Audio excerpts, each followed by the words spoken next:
नमस्कार। मैं आपका सेवक रोशन रतूड़ी एक बार पुनः आपके बीच में आया हूं। एक और शिकायत मेरे पास आई है, जैसे कि कल सुशीला देवी बहन की जो परसों के दौरान मौत हो जाती, इसी श्रृंखला में एक और बहन है, उसका नाम है मीना देवी राणा, पति का नाम प्रदीप राणा।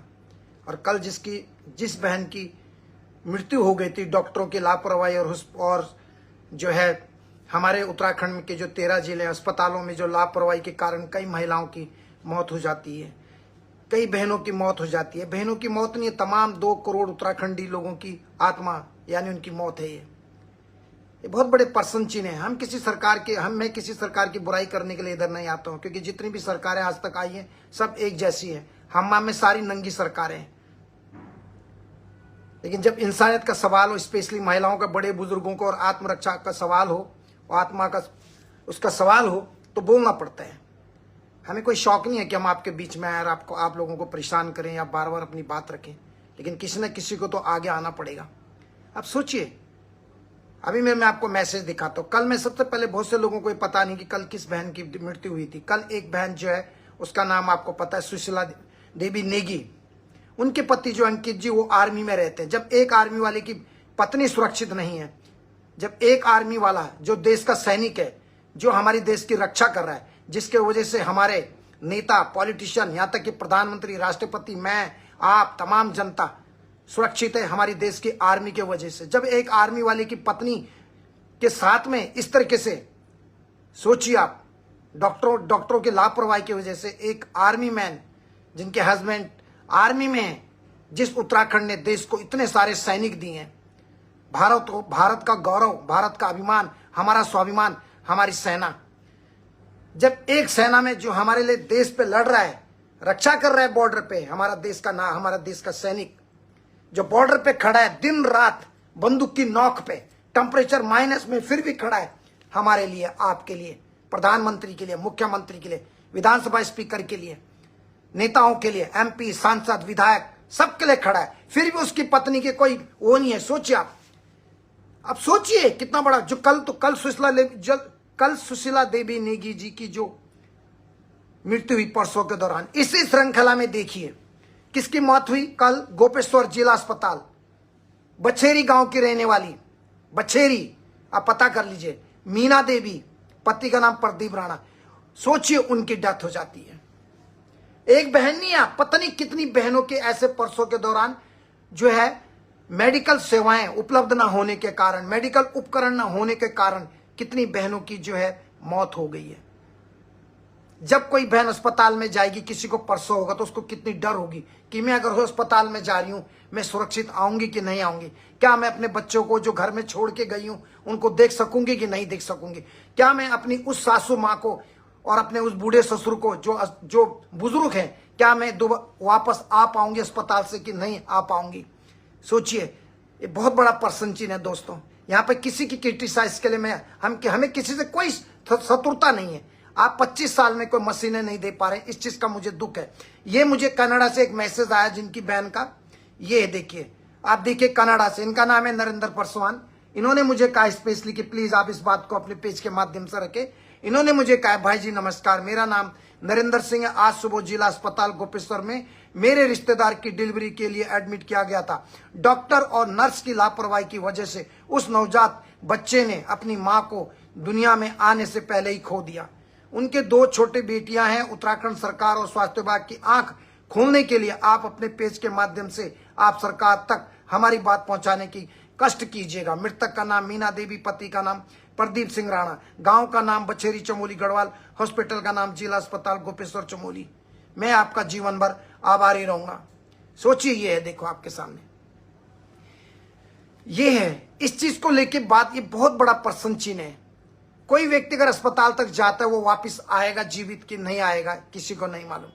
मैं एक ही चीज जानता हूं, जिस डॉक्टर की लापरवाही के कारण और जिस नर्स की लापरवाही के कारण अगर किसी भी मां बहन की हॉस्पिटल में या किसी भी पुरुष की मृत्यु हो जाती है, तुरंत वो डॉक्टर सस्पेंड होना चाहिए, उस डॉक्टर के घर पे बुलडोजर चलना चाहिए, और तमाम जितना भी उसके परिवार में जो बच्चे जीवन भर उस डॉक्टर और नर्स के पैसे से उसकी पूरे जीवन की जो कमाई, जो तनख्वाह या सैलरी मिलती है, उस सैलरी में से पैसा कट के उस बहन के बच्चों के लिए जाना चाहिए जिसकी डॉक्टर और नर्स की लापरवाही के कारण मौत हो जाती है। जब डॉक्टर को पता है कि यहाँ पे असली उपकरण नहीं है, मेडिकल सुविधाएं अच्छी नहीं है हॉस्पिटल में, तो क्यों इस चीज को रिस्क लेते?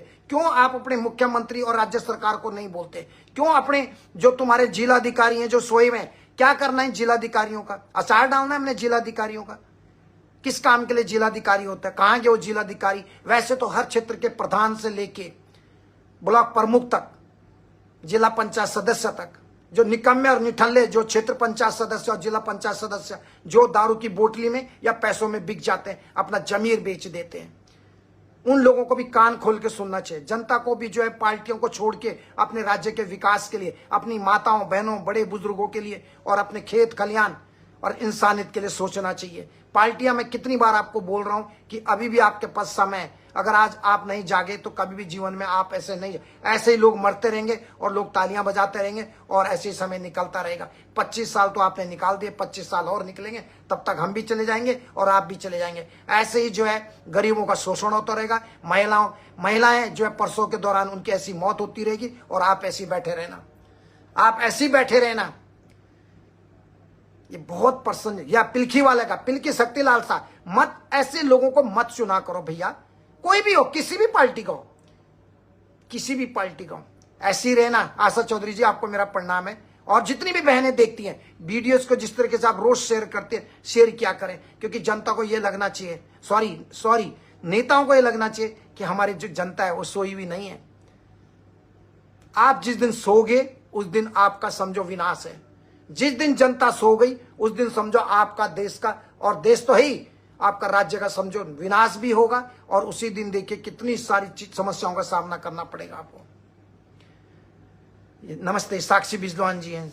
मैं इसलिए आपके बीच में आ रहा हूं, बताइए उस बहन की जिम्मेदारी। और जो डॉक्टर इनके घर में हॉस्पिटल, इन जो डॉक्टर जो लापरवाही के कारण से बच्चे मर गए हैं या महिला की डेथ हो गई है, इस डॉक्टर के घर में, इसके डॉक्टर के घर में भी चलेगा बुलडोजर का भी।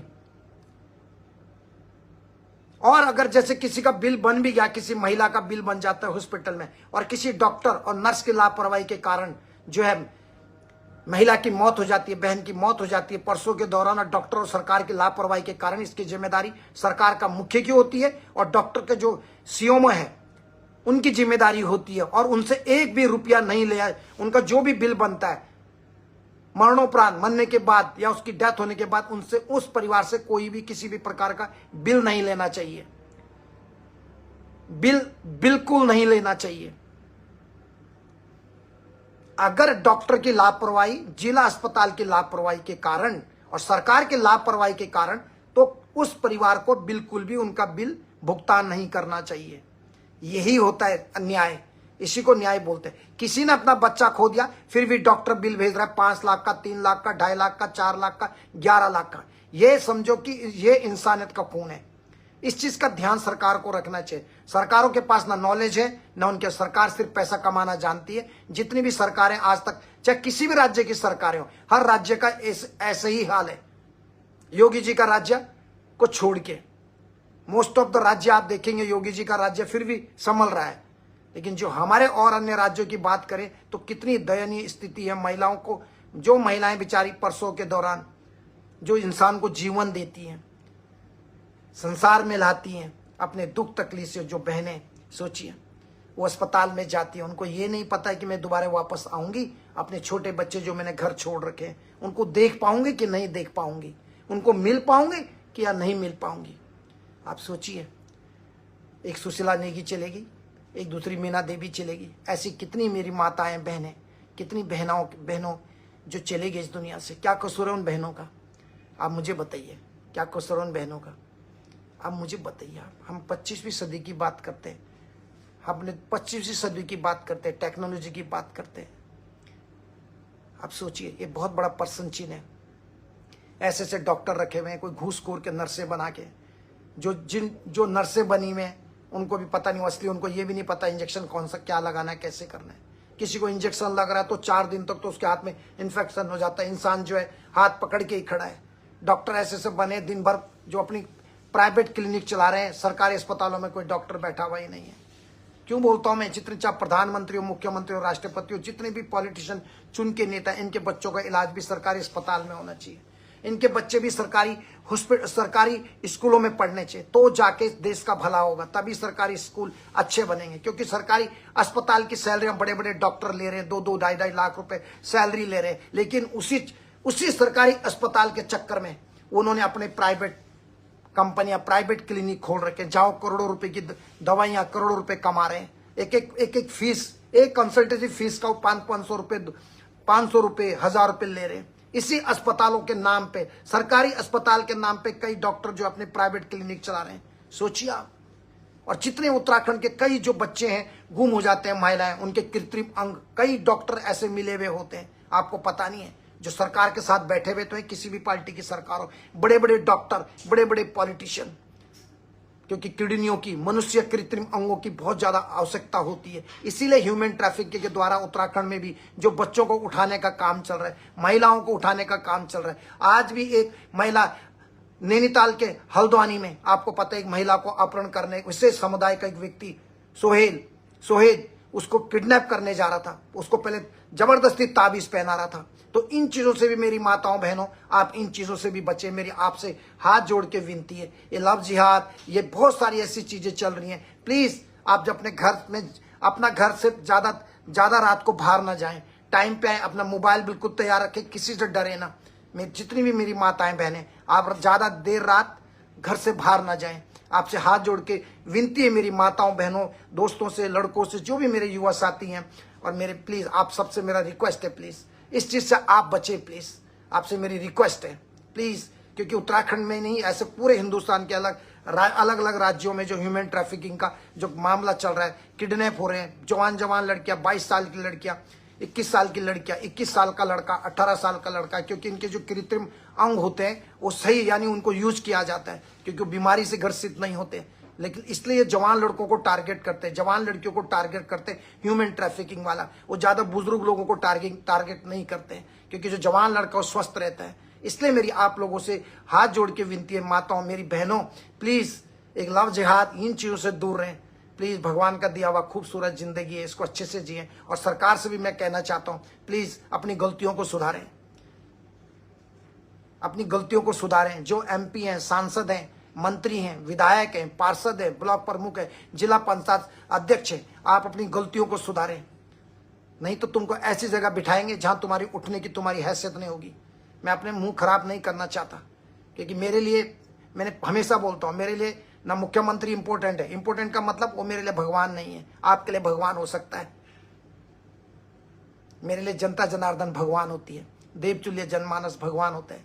मेरे लिए नेता, विधायक, इनकी कोई अहमियत नहीं है, क्योंकि सब जो है करोड़ों रुपए की ठगी करते हैं। कोई व्यक्ति बोलने वाला नहीं है उत्तराखंड में क्या हो रहा है, कृत्रिम बच्चे कहाँ गुम हो रहे हैं। इन पे मैंने पहले भी बोला, लेकिन ये विषय आज का बहुत ही दयनीय है कि कल सुशीला नेगी की मौत हो जाती है, और साथ में दूसरी तरफ मीना देवी राणा की मौत हो जाती है। सुशीला देवी जो, उनकी जो डेथ हो जाती है परसों के दौरान, और इनकी भी, जिनकी 2 बेटियां। अब इन 2 बेटियों को कौन पालेगा? मुख्यमंत्री पालेगा? स्वास्थ्य मंत्री पालेगा? जो गोपेश्वर का जिला अस्पताल है, क्या वहां का सीएमओ, चीफ मेडिकल ऑफिसर पालेगा? क्या वहां की जो नर्स की लापरवाही की वजह से क्या उनको दंडित किया जाएगा? या इसी तरीके से नर्सें और डॉक्टर मिलके हैं, बहुत सारे ऐसे उल्टे काम होते हैं हॉस्पिटल के अंदर, जो मैं कभी आपको बताऊंगा, आपकी हालत खराब हो जाएगी सुन के। ऐसे लोगों को कड़ी से कड़ी सजा मिलनी चाहिए। और जब किसी डॉक्टर और नर्स और जिला यानी अस्पताल के कर्मचारियों की गलती की वजह से किसी बहन की डेथ हो जाती है, तो उसके मरने के बाद, उसकी मृत्यु होने के बाद उनके परिवार से किसी भी प्रकार का कोई बिल ना लिया जाए। कम से कम शर्म करो। किसी का परिवार उजड़ गया, किसी के बच्चे अनाथ हो गए, और तुम पैसे कमा रहे हो। या तुम्हारे पास या तुमने जो MBBS किया है, पैसे घूस दे के MBBS किया आपने डॉक्टर के, या जो नर्सें हैं वो नकली तरीके से, यानी तुम्हें पूरी तरह से तुम्हारे पास ट्रेनिंग नहीं दी गई, तुमने पूरा डिप्लोमा सही तरीके से नहीं लिया गया, या पूरी डिग्री कंप्लीट नहीं की है, तो जाके तुम लोग ना इंजेक्शन लगा पा रहे हो, ना दवाई दे पा रहे हो, ना मेडिसिन दे पा रहे हो, तनख्वाहें मिल रही हैं। क्यों जिंदगी से खिलवाड़ से खेल रहे हो? ये गलत है। इन चीज़ों का आप ध्यान रखना चाहिए, सरकार को भी इस बात को संज्ञान में लेना चाहिए। क्योंकि मैंने आज इससे पहले भी एक छोटा सा वीडियो डाला था कि उत्तराखंड के मैं जानना चाहता हूँ कि उत्तराखंड के क्या किसी जिले में कोई ऐसा जिला या कोई ऐसा शहर या कोई ऐसा कस्बा या ऐसा ब्लॉक जहाँ पे दवाइयाँ और मेडिकल की सेवाएं सही तरीके से मिल रही हैं जनता को कि नहीं। 99% जनता ने कहा कि यहाँ पर किसी भी प्रकार से कोई सुविधाएं, मेडिकल की सुविधाएं हमें नहीं प्राप्त हो रही हैं। सोचिए आप, ये है मेरा उत्तराखंड का हालत। क्या बोले आप किसी को, सबको अपनी अपनी पार्टियों में पड़े हुए हैं, कोई बिहार चुनाव में लगा हुआ है, कोई कहीं चुनाव में लगा हुआ है। उत्तराखंड में क्या हो रहा है, लोग लगे हुए हैं, महिलाएं बैठी हुई हैं मन की बात सुनने के लिए, ऐसे ऐसे बैठी हुई हैं, हा ऐसे बैठी हुई, सुबह से शाम तक देश का प्रदेश अध्यक्ष ऐसा बैठा हुआ है, हा ऐसे बैठा है कुर्सी में। शर्म करो। कैसे वो माँ बाप होंगे जो तुम्हें अच्छी शिक्षा नहीं दे पाए, कैसे तुम्हारे संस्कार होंगे, तुम नेताओं के माँ बाप कैसे होंगे वो जिन्होंने तुम्हें ये भी नहीं सिखाया। सोचिए कि कम से कम जब किसी महिला की या किसी बहन की डेथ हो जाती है तो कम से कम उनके परिवार को 2 शब्द संवेदना के तौर पे या उनके लिए थोड़ा सा डोनेशन या फंड रेज किया जाए। कोई विधवा, कोई महिला ऐसी होती है, जब बुरा वक्त होता है या बुरा टाइम है या तकलीफ में, तब तो मदद करो। बाकी कोई किसी से नहीं पूछता भाई। जब इंसान मरता है तभी लोग रोते हैं ना, जब जिंदा तब कौन रो रहा। एक बात कह रहा हूँ, लेकिन जब किसी व्यक्ति संसार से जाता है तो अपनी भावनाएं, अपनी श्रद्धांजलि एक देश का, एक राज्य का मुखिया, एक गांव का प्रधान, एक बीडीसी मेंबर, एक जिला पंचायत सदस्य, जिला अध्यक्ष, इनको ये भूलना नहीं चाहिए। क्योंकि इन सबको बनाने वाली ये उत्तराखंड की देवतुल्य जनता है, भारत के 140 करोड़ जनता है। दोस्तों, मैं अपनी बात को यहाँ पे खत्म करता हूँ। दुख है ऐसी कितनी महिलाओं के साथ ये सब हुआ, लेकिन कोई बोलता नहीं है। क्योंकि कोई किसी सरकार का बुरा नहीं बनना चाहता, कोई किसी पार्टी या नेता का बुरा नहीं बनना चाहता। कोई मर रहा तो मरने दो। लोग जो है रास्ते में कांटे पड़े हुए हैं तो लोग कांटों को नहीं हटा रहे, वो कांटों से बच के निकल जा रहे। रास्ते में कोई कांच पड़े हुए तो कह रहे कांच पड़ने दे, भलाई वो दूसरे रास्ते से चले जाएगा। लेकिन रास्ते में जो कांच पड़े हुए, कांटे पड़े हुए, उनको हटाने वाला कोई नहीं है। वो कहता मैं दूसरे रास्ते से चले जाऊंगा, लेकिन इस रास्ते में कांटे पड़े हुए हैं, इसको हटाऊंगा नहीं मैं। लोगों को आने दो, जिसको हटाना है हटाओ। ये मेरे देश और ये संसार हो गया। आज के जमाने में हमारी पीढ़ियां, लोग कहाँ से कहाँ चले रहे। यह सब बाहर से लेना पड़ता है दवाइयाँ। ये सिंधु डबराल जी, बिल्कुल, मोहन चंद जी, बिल्कुल। दवाइयाँ क्या, बहुत सारी मैडम हमारे यहाँ पे, हमारे उत्तराखंड में बहुत सारी ऐसी दवाइयों के सोर्स हैं, जड़ी बूटियाँ। हमारे यहाँ पहाड़ों में, यहाँ से आपको पता है बहुत सारी औषधियाँ बनती हैं। आपको पता है आयुर्वेदिक दवाइयाँ हमारे उत्तराखंड से बनती हैं। बहुत सारी चीज़ें आप लोगों को नहीं बताई जाती हैं। यहाँ की दवाइयाँ, यहाँ की रैन वैक्सी में बहुत सारी कहानियाँ कभी आप लोगों से डिस्कस करूँगा। क्योंकि मेरा कनेक्शन आपको पता है, चाहे वर्ल्ड में हो, चाहे भारत के कोई भी राज्य हो, हर जगह मेरी कनेक्टिविटी लोगों से जुड़ी हुई रहती है। लोग अपनी अपनी भावनाएं रखते हैं मेरे सामने। माताएं, बहनें, कोई किसी के साथ कोई प्रॉब्लम है, चाहे वो नेपाल की बहन हो, उसको कोई ब्लैकमेल कर रहा है, उसका भी मेरे पास मैसेज आ रहा है। कोई बहन केरला की होगी, उसकी कोई प्रॉब्लम है, कहीं वीडियो से रिलेटेड, किसी चीज़ से रिलेटेड है, वो मेरे पास ही आते हैं। लेकिन मैं कितनी, देखो कितनी कहाँ तो आप बताइए, एक औशरा तोड़िए कहाँ देगा। लेकिन जब तक जिंदा हूँ आप लोगों के लिए लड़ता रहूँगा। आपका प्यार और साथ हमेशा बना रहे। हमारा मकसद ना किसी सरकार का दिल दुखाना है, हमारा मकसद ना किसी मंत्री का दिल दुखाना है। हम ये चाहते हैं आप दवाइयाँ अच्छी दें। महिलाओं के मामले में, मेडिकल की सेवाओं के मामले में हमारा मेडिकल टूरिज्म अपंग है और लाचार है। बस यही कहूँगा, जब 70 विधायकों का कोई बच्चा बीमार हो परिवार का, उसको सरकारी अस्पताल में लेके जाए और सरकारी एम्बुलेंस से लेके जाए। मुख्यमंत्री धामी की अगर कोई बच्चा बीमार होता है, उसकी पत्नी बीमार, माँ बीमार, तो उसको देहरादून अस्पताल में ले जाया जाए, ना कि उसको किसी बड़े सरकारी, ना कि उसे बड़े किसी प्राइवेट हॉस्पिटल में और सरकार के टैक्स के पैसे से कोई मदद मिले। ऐसे ही लोग, रितु खंडूरी जी हैं, अगर वो बीमार होते, उसके बच्चे बीमार होते हैं, उसके पापा बीमार होते हैं, वैसे ना हो कोई दुनिया में। एक बात कर रहा हूँ, रितु खंडूरी जो विधानसभा स्पीकर है, अगर उसके बच्चे बीमार होते हैं तो उसको भी दून अस्पताल में लेके जाए, जिला अस्पताल में। हरीश रावत जो पुराने मुख्यमंत्री, उनके बच्चे भी बीमार होते हैं तो उनको भी वहां लेके जाए सरकारी हॉस्पिटल में। रमेश पोखरियाल निशंक है, अगर उनकी बच्ची, उनकी बेटियां कोई बीमार हो रही हैं तो उनको भी सरकारी अस्पताल में इलाज मिले। विजय बहुगुणा है, अगर उसके बच्चों को कोई बीमार हो गया, नाती पोते, उनको भी सरकारी अस्पताल में लेके जाए। सुबोध उनियाल वन मंत्री, अगर उसका बच्चा, सासू, नाती नातिनी वो बीमार होता है तो उसको भी सरकारी अस्पताल में लेके जाए। देवेंद्र रावत बीमार होता है, जो पुराने मुख्यमंत्री है, तो उसके बच्चों को भी सरकारी अस्पताल में इलाज करें। भगत सिंह कोश्यारी जी हैं, बुजुर्ग हैं, अगर उनके बच्चे, उनके परिवार का भी कोई व्यक्ति बीमार होता है तो उसको भी सरकारी अस्पताल में ले जाएं। ना कि किसी सरकार, ना कि जनता के टैक्स के पैसे से किसी किसी फर्स्ट क्लास किसी हॉस्पिटल में, प्राइवेट हॉस्पिटल में करोड़ों का बिल बना के सरकार द्वारा पैसा जनता के टैक्स के पैसे से चुकाया जाता है कि जितने भी एक्स मंत्री हैं या विधायक है सब एक जैसे मिले हुए होते हैं और दिखाते ऐसे जैसे अपनी जेब से पे किया, लेकिन पे करती है जनता के टैक्स के पैसे से। दुख होता है इस बात का, ये दुख होता है। कोई भी मंत्री हो, कोई भी जितने भी हमारे 3 राज्यसभा सांसद हैं, अगर ये बीमार होते हैं, इनके बच्चे बीमार होते हैं, अगर पता लगता तो मुझे बताना आप, इनके बच्चों को भी जो है सरकारी अस्पताल में ले जाया जाए, ना कि प्राइवेट हॉस्पिटल में। ये बात ध्यान रखो। अरे खेल मंत्री रेखा आर्या है, उसका बच्चा बीमार होता है, उसके बच्चे को भी दून अस्पताल में भर्ती किया जाए। राजलक्ष्मी शाह टिहरी की सांसद मानंदर शाह के परिवार की, ओके, उसके बच्चा बीमार हो, नाती बीमार हो, जब कभी बीमार हो आगे तो उसको भी दून अस्पताल में लेके जाए, सरकारी अस्पताल में लेके जाए, कोई भी प्राइवेट हॉस्पिटल में लेके जाने की जरूरत नहीं। तब तुमको पता लगेगा कि गरीबों का दुख तकलीफ क्या, तब तुमको अनुभव का इस चीज का एहसास होगा कि तकलीफ क्या होती है, तब तुम्हें इस चीज का एहसास होगा, वरना तुम्हें एहसास नहीं होगा। जब तक तुम्हें फ्री का खाना मिल रहा है ना और जनता के टैक्स के पैसे से मिल रहा है, तब तक तुम्हें इस चीज का कोई एहसास नहीं होगा। ध्यान रखिए, जब तुम्हारे मुंह का खाना, जब जनता तुम्हें कुर्सी से हटाएगी, चाहे किसी भी पार्टी का नेता हो, जब गलत काम हो रहा है, जब तुम्हें तेरे वाली औकात दिखाएगी, तब तुम्हें पता लगेगा। जैसे पुराने मुख्यमंत्री को हटा दिया गया तो कैसे परेशान हो रहे कुर्सी की तलाश में, ऐसे दूसरी पार्टियां जो थी, इस बीजेपी से पहले जो भी कांग्रेस पार्टी थी, वो भी कैसे सत्ता में आने के लिए तिल मिला रही है, कैसे अपना जमीन खोज रही है। ये समझ में आया। इसी प्रकार से जब इंसान के पास कुर्सी नहीं होती, पद नहीं होता, जॉब नहीं होता, नौकरी नहीं होती, तब उसको उसकी औकात पता लगती कि हम लोग कहाँ खड़े हैं। तब उनको पता लगता है कि वाक्य में कि क्या होता है दर्द और तकलीफ। हमारा मकसद है लोगों को जागरूक करना।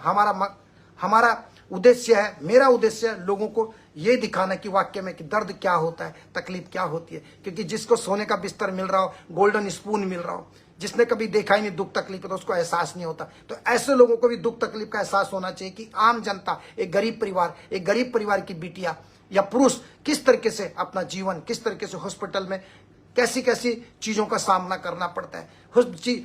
सरकारी हॉस्पिटल में जाओ, अस्पतालों में जाओ तो मच्छर काट रहे हैं, दवाइयां मिल नहीं रही है, नर्सें आ रही तो जिसको देखो बस टिप्स लेने की पड़ी हुई है।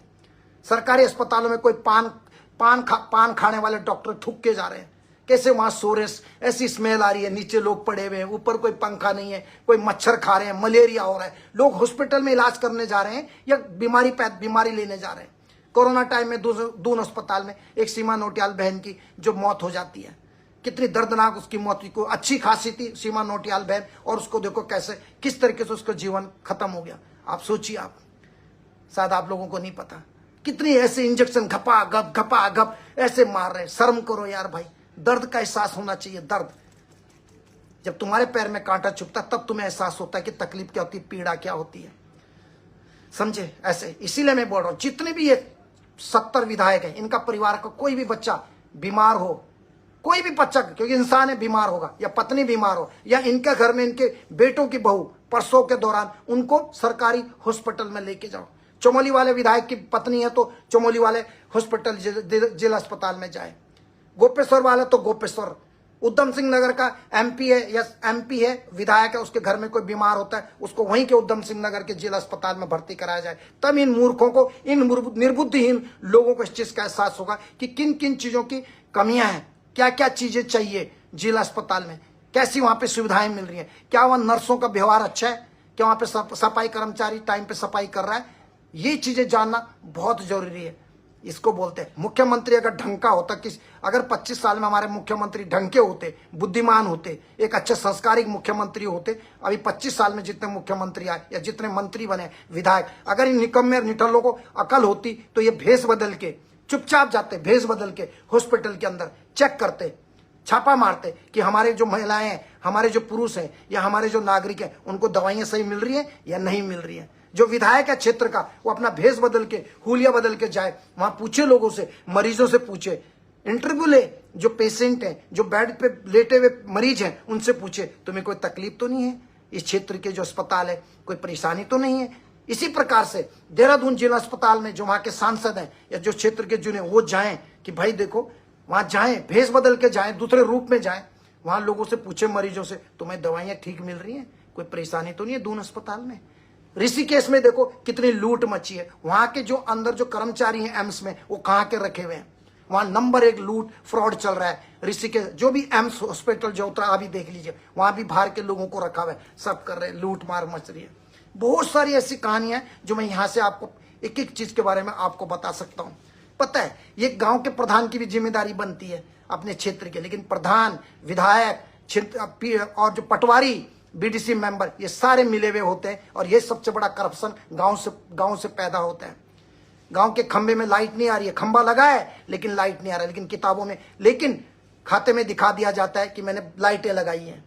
ये दुर्भाग्य मेरे देश का है, ये दुर्भाग्य हमारे क्षेत्र का है। और गांव का विकास, अगर देश का विकास करना है तो गांव से विकास, देश का विकास गांव से निकलता है। आपको इस चीज का पता होना चाहिए। हर एक अपने क्षेत्र का विधायक को अपने अपने ब्लॉक के अस्पतालों में जाना चाहिए, पता करना चाहिए, जिला अस्पतालों में जाइए। मुख्यमंत्री तो इतना टाइम नहीं है, मुख्यमंत्री का टाइम है अपने आका के पास दिल्ली जाना, वहां से वापस आना। जो भी मुख्यमंत्री बना आज तक अपने आकाओं को खुश करने के लिए दिल्ली किसमें जाना, जनता के टैक्स के पैसे से। स्पेशल जो अमेरिका की गवर्नमेंट ने या वहां की तकनीकी से बना हुआ हेलीकॉप्टर होगा जो मजबूत, अच्छा, जैसे प्राइम मिनिस्टरों के लिए होता है। प्राइम मिनिस्टर की जो गाड़ी हो कहां की है, हमारे मोदी जी के पास जो गाड़ी है वो कौन से देश की बनी हुई है, क्या भारत की बनी हुई है?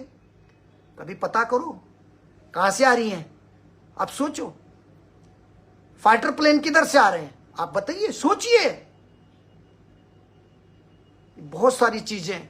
तो जितने भी मंत्री लोग हैं, इनके स्पेशल जो हेलीकॉप्टर्स हैं, इनके कहां से बने हुए, किस देश की उससे बनाए हुए, आप चेक कर लीजिए। तो जब किसी इन मुख्यमंत्रियों के परिवार का कोई बच्चा बीमार होता है, मैं भगवान से दुआ करूं कोई बीमार ना हो, एक बात कर रहा हूं, अगर बीमार होता है, मुख्यमंत्री का बेटा हो, विधानसभा का हो, चाहे मंत्री का, किसी का भी हो, इनको भी ऐसे ही रास्ते से लेके जाना है, रोड से। कोई सायरन, कोई वीआईपी फैसिलिटी नहीं मिलना है, कोई प्रोटोकॉल नहीं मिलना है इनको। कोई भगवान है ये? कौन है ये? इनकी पत्नियों को भी, इनके बच्चों को भी ट्रैफिक से होते हुए लेके जाना है एम्स तक। ट्रैफिक से ऐसे कट मारते मारते, टीटी धूला ये से, तब इन जब को पता होगा। क्योंकि जब तक इनको इनकी हैसियत नहीं दिखाएंगे तब तक ये लोग नहीं सुधरेंगे। कुत्ते की पूंछ टेढ़ी की टेढ़ी होती है। या तो कुत्ते की पूंछ को जड़ से काट दो तो अलग बात है, लेकिन उसको सीधा करना है तो उसके लिए इलाज भी बहुत जरूरी है। इस चीज का अच्छा चुनाव प्रतिनिधि होता है जो हर वीक में अपने क्षेत्र में, अपने क्षेत्र के अस्पताल में जाए। अच्छा सांसद वो होता है जो अपने पूरे क्षेत्र के जितने अस्पताल बने, स्कूल बने, सब लोगों से एक बार हफ्ते में सबसे राय ले कि अपनी अपनी प्रतिक्रिया दीजिए। हे मेरे क्षेत्र के लोगों, तुम लोगों को कोई दिक्कत तो नहीं है? स्पेशली जो हॉस्पिटल है, पानी की सुविधाएं, सड़कें, अस्पताल, स्कूल, विश्वविद्यालय, जो रोजमर्रा की चीजों की जरूरत है, उन चीजों पे जरूर बोलना चाहिए। खाने के लिए चावल अच्छा मिल रहा है कि नहीं मिल रहा है, पानी टाइम पे आ रहा है, पानी कोई गंदा तो नहीं आ रहा है, जो पानी की टंकियां हैं, उन पानी जहां से पानी की स्रोत, पानी को सप्लाई किया जा रहा है, क्या वो टैंक साफ हो रहे हैं कि नहीं हो रहे, क्या वो टैंक साफ है कि नहीं है, क्या उनमें दवाइयां डाली जा रही है कि नहीं जा रही है, या वो कीड़ों वाला पानी लोगों को पिलाया जा रहा है। मुख्यमंत्री घर भी कीड़ों वाला पानी पहुंचा दो, फिर विधानसभा के अंदर जितने लोग बैठे उनको भी कीड़ों वाला पानी पहुंचा दो। फर्क क्यों है लोगों में? तुम भी तो नंगे पैदा हुए थे, जितने तुम 70 विधायक बैठे, तुम भी तो नंगा पैदा हुए थे ना, या तुम कच्छे पहन के पैदा हुए थे, चाहे महिला हो चाहे पुरुष हो, ये तो नंगे ही पैदा। तो इसलिए इंसान को हमेशा डाउन टू अर्थ रहना चाहिए। Be humble, be kind, love to people. That's my message for each and every one. यही मैं कहना चाहूँगा। Thank you very much. मेरे शब्दों में कोई गलती हो तो माफ़ कीजिएगा, कड़क बोलता हूँ। मैंने यहाँ पर अपनी टीम को बोला कि 10 मिनट बात करूँगा, लेकिन करते करते जब भावनाओं में आ जाता हूँ, दिल में बातें आती तो आपके साथ बात करता हूँ। हमारे पास और चीज़ों के लिए टाइम नहीं है दोस्त, हम सिर्फ इंसानियत की बात करते हैं, क्योंकि हमने हमेशा नहीं रहना इस दुनिया में। जब तक रहेंगे आप लोगों के लिए आवाज़ उठाता रहूँगा। कभी इस काम को करते हुए कहीं मारा गया, कुछ हो गया, तब भी आप आंसू मत बहाना, हमेशा खुश रहना और मुस्कुराते रहना और लोगों के लिए आवाज़ उठाते रहो। यही मेरी सासा चौधरी बहन, थैंक यू वेरी मच। आप लोग भी अपना ख्याल रखें, स्वस्थ रहें, और बहनों के ऊपर क्योंकि ध्यान रखना, अगर जिस राज्य में, जिस देश में अगर महिलाओं का अपमान हो रहा है या उनको सही सुविधाएं नहीं मिल रही, उस देश का बेड़ा गर्क हो जाता है। आप ध्यान रखिएगा। मैं आपको बता रहा हूँ, सरिता बहन आपको जय श्री राम। मैं बता रहा हूँ आपको, याद, मैं गारंटी दे रहा हूँ आपको लिख के। अनीता जी आई हैं, बहनें जुड़ती रहती हैं मुझसे, और भी बहुत सारी बहनें मुझसे जुड़ती हैं। तो ये प्लीज़, मैं कड़क बोलता हूँ, और जितनी जो बातें मैं करता हूँ, अगर मुझे एक भी उत्तराखंड के 120 करोड़ के या 130 करोड़ या सॉरी 1.5 करोड़, जितने उत्तराखंड के 1.5 करोड़ है या 2 करोड़ लोग हैं, मैं एकदम कड़क बात करता हूँ। मेरे लिए ये मायने नहीं रखता है कि वो MP है, प्रधानमंत्री है। मेरे लिए ये मायने रखता है कि जनता खुश है या नहीं है, पानी मिल रहा है या नहीं मिल रहा है, स्कूल है या नहीं है, हॉस्पिटल है या नहीं है, रोजगार है कि नहीं है, खाना टाइम पे बच्चों को मिल रहा है हमारी देश की जनता को या नहीं, हमारे राज्य के लोगों को कोई तकलीफ तो नहीं। ये मेरे लिए मायने रखता। मेरे लिए ये मायने नहीं रखता कि मेरा मुख्यमंत्री मुझसे खुश है कि नहीं है, मेरे विधायक साहब खुश है कि नहीं है, मेरे प्रधान मुझसे खुश है कि नहीं है, मेरा आका मुझसे खुश है कि नहीं है, मेरा प्रधानमंत्री मुझसे खुश है कि नहीं। प्रधानमंत्री खुश हो ना हो वो मायने नहीं रखता।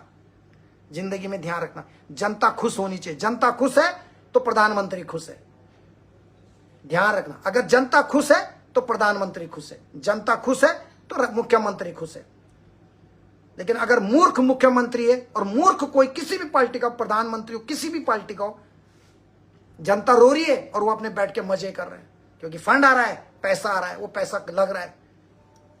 आजकल अभी नितिन गडकरी के बेटे के बारे में भी चल रही थी, उसके ऊपर पूरा इन्वेस्टिगेशन हो रहा, तो अब उसके ऊपर भी बात रखेंगे कैसे अपने बच्चों की 25 करोड़ से या 15 करोड़ से 500 करोड़ की संपत्ति बनाई है। मैं अभी ब्लेम नहीं कर रहा हूं, लेकिन उसके ऊपर हम वर्कआउट कर रहे हैं, तो उसके बारे में भी बात करेंगे। नितिन गडकरी जी जो कह रहे थे कि हम उत्तराखंड में हवा में उड़ने वाली बसें चलाएंगे, तो वैसी चलती हूँ बसें जैसे उन्होंने अपने बच्चों को हवा में उड़ा के 15 करोड़ से 500 करोड़ की संपत्ति बना दी, 700 करोड़ की। तो ये दुनिया है, यहाँ भ्रष्टाचार में कोई नहीं बचा है। नेता आता ही भ्रष्टाचार करने के लिए, जिंदगी में ध्यान रखना आप। नेता बनते ही पैसा कमाने के लिए, नहीं तो क्या है। अगर किसी नेता को पैसा नहीं कमाना, देश की सेवा करना, तो तनख्वाह छोड़ दो ना भैया, घूस लेना छोड़ दो, घूस लेना छोड़ दो, आपको जो सिक्योरिटी मिली वो भी छोड़ दो। क्यों जनता के टैक्स का पैसा बर्बाद करते हो। तो नेता आपको पता ना 99% नेता आते ही राजनीति में रुतबा जमाने के लिए और देश को लूटने के लिए, भ्रष्टाचार करने के लिए, अपने खानदान को मजबूत करने के लिए, 7 पीढ़ियों के लिए पैसा इकट्ठा करने के लिए आते हैं। आज तक ध्यान रखना, कोई कितना भी कोई विधायक आपको बोले, चाहे कितनी भी मीठी मीठी बातें करे, कितना भी दिखाए मतलब बातें करें, आज के जमाने में कलयुग में जितने भी पॉलिटिशियन आते हैं, चाहे किसी भी पार्टी का नेता हो, प्रधान से लेके प्रधानमंत्री तक, किसी भी पार्टी का नेता हो, आते हैं सब पैसा कमाने के लिए आते हैं। They just want money only, they earn money, that's it. Thank you very much. अपना ख्याल रखें।